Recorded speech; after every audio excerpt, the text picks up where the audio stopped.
Machuni salfi ture shemi afanis amantiin qawween ta'e seemin oromummaa himachuun akka waan qaanfiitti yookaanis gowwomaa afaaniif duudhaa saarasaasaan dhoowwamaa oromummaa himachuun qorichummaaf badee diinonni oromummaa chiirsii walii galee ililchee gammadee murna xiqqoo qofatu namoota lamsadee dhugaa awwaalamuun garaa isaan waade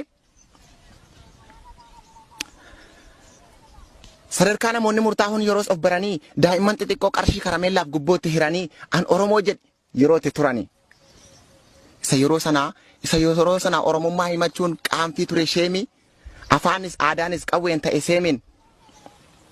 daa'imnis xixiqqoon silaa gadaadhaan guddattu dabballummaa kaatee afaan seenaa ormaa malee hin beektu waan taate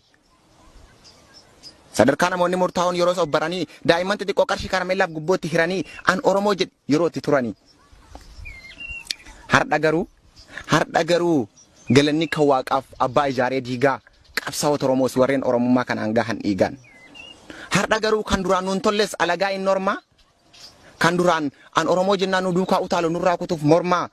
har'a garuu an bari karaniitii kiyyanan qaba oromummaa jedheetu waliisaa diiviidhaaf wal mormaa oromummaa gaafas tolaadhaaf tolosaan wal dhaalanis hiikaa har'a Itoophiyaa UDC yookaan Afrikaa oromoon eenyu siif ibsuu danda'u gaanfi Afrikaa hata umma malee hin geenye sichiyyuu warri nu balleessuuf shira yaadan guyyuu ammaaf ni gaddan yeroo xiqqoo booda ol fuudhanii iyyuu